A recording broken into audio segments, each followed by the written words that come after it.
Hello. For this module, which is module 4, we are going to discuss health equity. There are three learning objectives for today's class. The first is to define health equity and the impact it has on population health, describe structural racism, and talk about unconscious bias and stigma. And then finally, we're going to discuss built environment and the role it plays in health equity. So, beginning with objective one. So, what basically happens with health or health equity is that, first of all, even though in this picture we see, two trajectory of our sample here, we see this is a male child and this is a female child, and we see with the male child going towards the right hand side and with the female child going towards the left hand side. So what this picture does not show is the fact that the trajectory of this child's life as it's moving towards the end does not take the same shape as it does for a female child. And a lot of it has to do with both the social determinants that surround that child's birth, as well as the difference with one child being female and another child being male, and how their world ends up happening is very much tied to things like that. So which is where healthy equality or health inequality comes in, because health inequality basically makes this whole thing complicated, and it does have very far-reaching consequences. A baby girl and a baby boy may look similar in terms of development, but the way their life end is usually quite can be vastly different from one another, and a lot of that does play both with the social determinants of health, but particularly with health inequities. So in large cities, and there's an example that is provided, in large city like Philadelphia and Chicago, life expectancy varies between 12 to 15 years, based off on community characteristics, meaning that a baby in one living in one environment or in one zip code can have a vastly different life expectancy, as many as 12 years, depending on over a baby in a different community or a different zip code. And a lot of that goes beyond just the social determinant of health, but also the issue of health inequities, in the sense that they they become unfair structures that kind of map out the lives of these individuals, that make them have vastly different health outcomes. So, definition of health equity, is attainment of the highest level of health for all people. But basically, at the heart of health equity is the unfair or unjust structure that makes it different for them to have a different outcome. I'm going to use an example that is kind of explicit in some countries, whereby they have child marriage. You'll find that a girl who is born in a country like that is very likely going to have the parents not invest in that girl's education, is likely to have that child married off at a very young age and not married to a person of her choice, maybe married to somebody who's much older than her, and that drastically changes that child's life trajectory and what their health outcomes are going to be, compared to a boy who is born, or a male who is born in the same environment, in the same country. Now, the structure that makes early marriage, or not having parents investing girl child's education. That is inequity, because this is unfair, it is unjust, and it's basically put there just to kind of, that system makes it, changes the way this girl's child ends up paying as a result. So when you think about health equity, and we're thinking about it in terms of and health inequalities, sorry, health inequities versus health inequalities, think about health inequity as from the lens that a structure, a system has been put, and that system is unjust, that system is unfair, and because of that system, it changes the life of how a person's healthcare happens. An example of health inequity would be racism. For an example, if there's a structure that makes it such that the services that are services would be prioritized to, let's use for example, white population versus white versus non-white population, that structure in itself exemplifies health inequity, because without that structure, the lives of the individuals in that country, in that community, gets to look quite very different if that structure had not been there. So other definitions of health equities, you can find it here. One thing that, with health equity, it means that each person gets what they, rather, when we are trying to address health inequity, we are looking from it from a lens of what do we need to make sure that each person gets what they need to achieve optimal health. So, and with that, it just kind of sees that some people are going to need more. For example, people who have suffered more structural injustice, they're going to require more before we even start talking about whether there is a equality or whether there's equity, because you cannot give the same thing to everybody, for the fact that some people have suffered more than the others, and to be able to get even close to what other people are, you just have to give them more. And that's the principle of of addressing health inequities. And especially with the US, and not just the US. There's a lot of countries in the global north. You have racial, and ethnic minority groups often being disproportionately affected by health inequities, and a lot of that has is kind of rooted in history, in structural racism, which I will talk about later, and those systems that made it such that we have this, we cannot honestly really talk about addressing the addressing those challenges, like addressing the health disparities, and addressing the disproportionate way that they are affected by health outcomes, if we do not address the source of that, which, like I said, those structures that has been in place, those unjust, unfair structures that have been in place. Without addressing those structures, is kind of putting what's it called,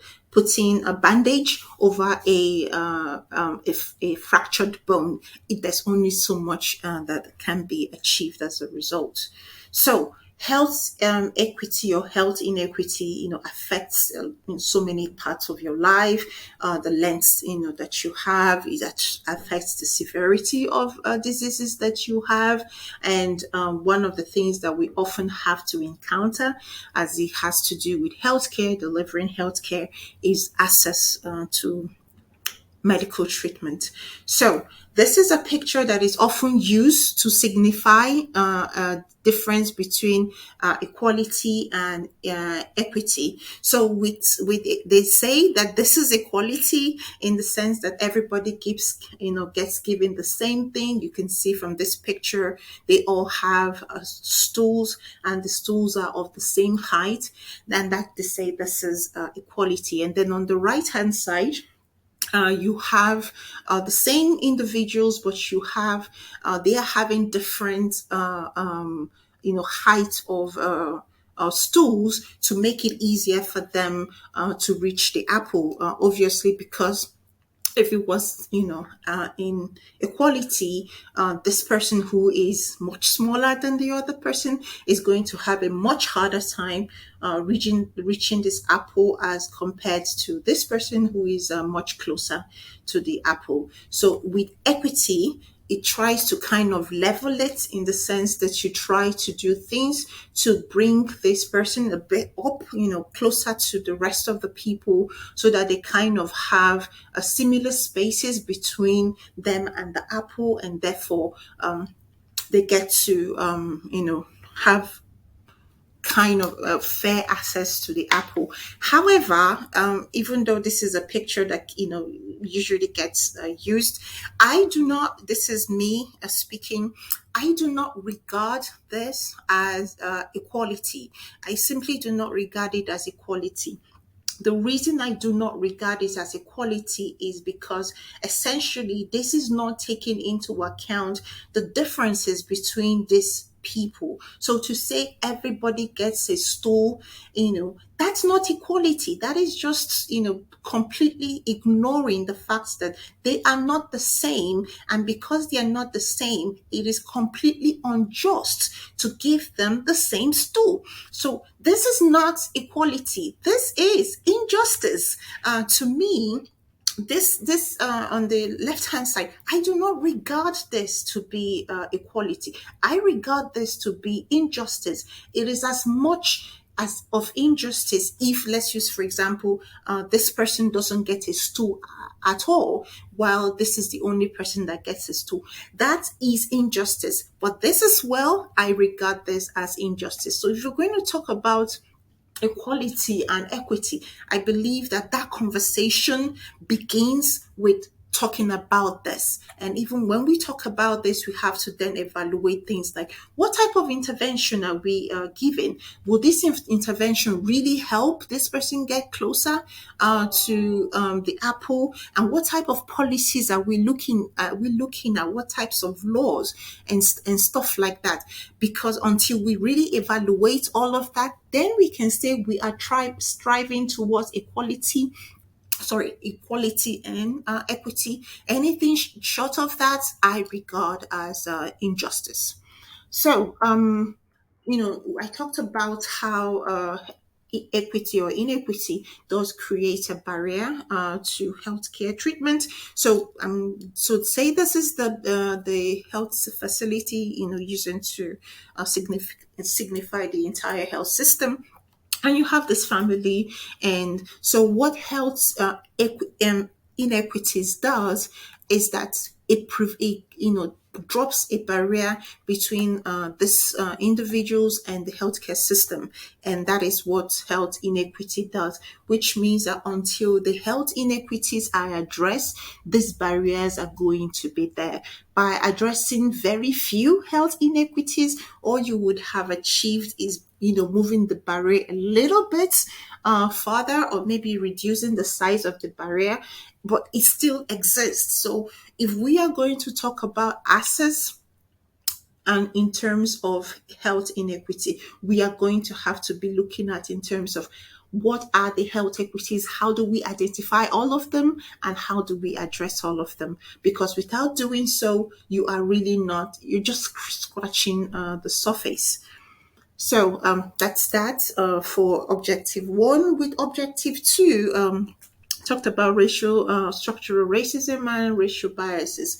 So this is a definition of structural racism, the one by Ford in the 2011 definition says the term structural racism emphasizes the most influential socio-ecological level at which racism may affect racial and ethnic health inequities. Structural mechanisms do not require the action or the intent of the individuals, meaning that basically social forces in institution ideologies has been set up to make it such that it influences the socio-ecological levels at which these institutions, these ideologies, influence or affect the lives of this racial or ethnic minorities, that does then give birth to these health inequities without having to acknowledge and address what these social forces are, what those institutions are, what those ideologies are. We are not really paying attention to structural racism. And one of the things I really wanted to point out, and for which many people don't really pay as much attention to, is the part about ideologies. So you could ideologies is for some people you don't notice it, right? It's the way that you have been raised, is the thought process that you have, that's what is second nature to you, and you do not recognize these thought processes as being a part of structural racism. Within yourself you say, oh, I'm not racist because I'm not denying somebody of the ethnic minority a right to sit next to me. I don't give more attention to, say, white people versus not white people, and you would think, oh, that means I'm all good. But however, it doesn't quite cover it. You have to also examine your ideologies, and this is generally where a lot of attention doesn't get paid into, but those are very, very important if we are going to talk about structural racism. So that is one of the things to examine, and one of the things to pay attention to. So another word term you guys have probably heard about is institutional racism. So, a lot of the times, institutional racism and structural racism are used interchangeably. They are not entirely the same, but they all, they kind of mean the same. So, just you could take structural racism to be like an overarching idea, or an overarching structure, whereby institution is basically what came out of structural racism. Those are the laws, those are the policies, those are the practices and the institution that foster structural racism and make it continue. Again, one of the things, especially as the world keeps evolving, a lot of the institutional racism are not explicit, right? Some of the structural racism are not explicit. For the most part, you can have them being implicit, whereby maybe for wanting to run away with being called racist, people kind of are a little less obvious in the way that they express thought processes that do cause harm to people of ethnic minorities. So probably as the year go by, we're going to see more shifts from explicit racism to more implicit. And this is where, we talk about unconscious bias, and this is where we talk about implicit bias. So when you hear those terms, that is what that means. It's a little less obvious, it's a little less in your face, but that does not mean, because it's not that explicit, it's not that obvious, that does not mean it doesn't exist. So that is something to pay attention to. So, and this is where trust comes in. So this is a quote from this article by Kennedy et al., 2007. It says, distrust of the healthcare system by African Americans run from the feeling and ill gains from participation in clinical trials to being used as guinea pigs. In addition, these feelings by African Americans of whether the physician intentionally or not do treat minority patients differently than white patients. So sadly, there are abundance of research that does show that as a result of implicit bias, they are healthcare providers that are treating the patients of ethnic minorities a lot less desirably than they should.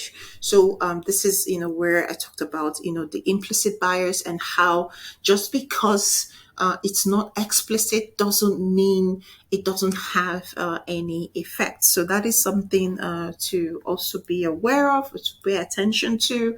And you know I really want you guys may have already heard about the Tuskegee syphilis experience. I did add that to the assigned viewing. I really recommend that you all watch that video. When I watched it, it was it, it blew my mind. So this is a kind of on the academic side, but if you kind of want to digest it in a more kind of relaxed. I don't know how much relaxed this kind of topic can be, but you can also watch Miss Eva's Boy.